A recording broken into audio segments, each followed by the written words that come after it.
Okay? Ate, pangalan po, saan nakatira, saka ilang taon na po tayo? Ako po si Vilma Candelario. Nakatira po ako sa Pakilakas. Montalban. 38 years old. Kaya ako pumunta dito dahil Ano po yung karamdaman natin, ate? gusto kong mawala yung pointed ko. Pina-pointed pati yung heart ko. Saka sabi nila, mahina yung Paano niyo po, ate? baga ko. Kailan niyo po nalaman itong ATP Foundation? Sino po nagturo sa atin, ate? Nakilala ko ang ATP nung kasalukuyan akong pumipila sa PGH noong February 13. Kasi follow-up check-up ng hipag ko. Ngayon, nagkataon na andun si Sister Banji na nasa likod namin. Kaya niyaya niya kami sa ATP. Ano po sabi ni Ate Banji sa Ang inyo? sabi niya, noong una, hindi ako naniniwala. Kasi syempre, sino bang company na magbibigay ng mga gamot, di ba? Opo. Tapos, sabi niya, try nyo lang, walang mawawala sa inyo. Nung pagkasali ko sa hipag ko, sabi niya, o sige, punta tayo. Kailan po kayo pumunta dito? Nung agpuan na. Nung araw din yun? February 13 din. Tapos, naligaw kami dyan, oh. Ikaw kami nakita dyan sa server. So, oo. Pero nag-guide naman kayo ni Lord, nakilala niyo rin Siguro itong talagang foundation. sadyang mahanap namin yun para siguro yung sagot sa amin ka, ano. Sige, ano ate yung nabigay po sa inyong food supplement ng ATP Foundation? Paki-describe po ano siya, ilan po yung iniinom ang natin? binigay sa akin, yung bio-mineral, Opo, kulay puti po yun. Tapos, ilan po ng mineral iniinom natin ate?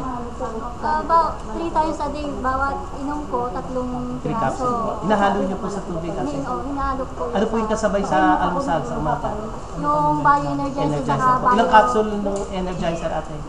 Sa ngayon, 4. 4 po. Yung bio-energizer plus, nagtitake din kayo ate? Opo. Ilan po nung Ganun din, 4. 4 din po. Almusal tanghalian po ang gamit niya.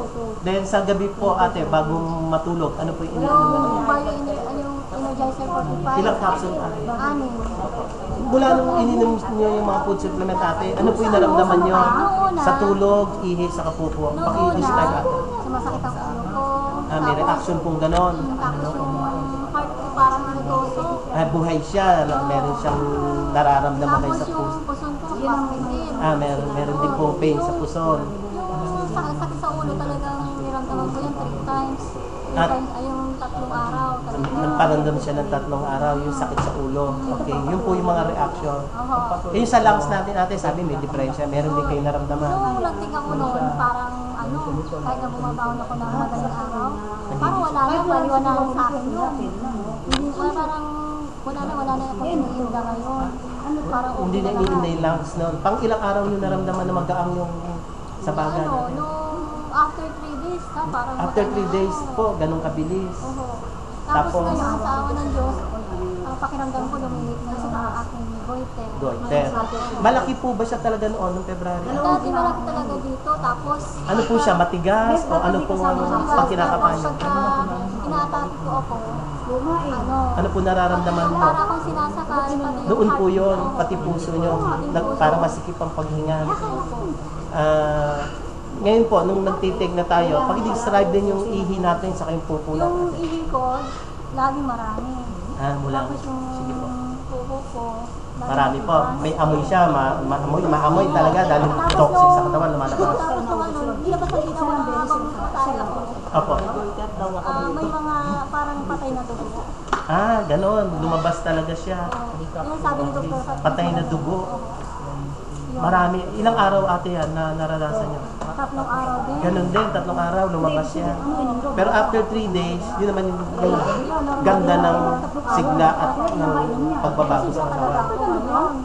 Kasi gumigising ako ng alas 4 na madaling araw lang. Tapos hindi na ako natutulog ng tanghali. So wala na ako nararamdaman ngayon. Kaya nagpapasalamat talaga ako sa...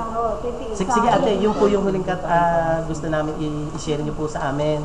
Paki-share po sa amin yung pasasalamat natin sa Panginoon. Una po sa lahat, nagpapasalamat po ako sa mahal nating Panginoon dahil tinulong kami sa ATP para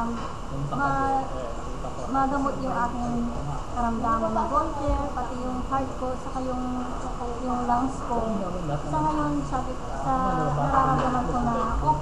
ngayon. Opo. Sabi ng doktor na ipagpapatuloy ko lang. Basta tuloy-tuloy ate kasi yung goiter natin, kailangan regular maintenance natin yan. Nagpapasalamat din ako sa inyo dahil stock ninyo dahil wala kayong sawang... Welcome. Ate, itanong ko lang din, naka-attend po kayo ng lecture ni Chairman dito sa Opo. foundation. Pwede niyo i-share sa amin yung naramdaman niyo po nung umattend kayo ng mga Natats po ako lecture? talaga. Opo. Tats na tats kami nung pagkasabi niya sa amin. Tapos yung hipag umiyak nga eh. Opo. Yung una talaga, porsigido talaga ako kasi nga gusto ko magamot yung hipag ko. Eh pati ako na rin gusto ko ano kasi nga ano, wala kaming pera nga eh.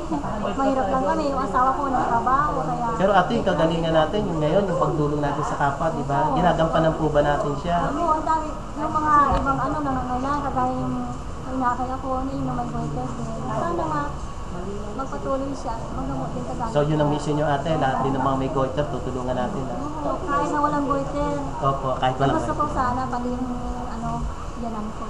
sige po. Maraming salamat.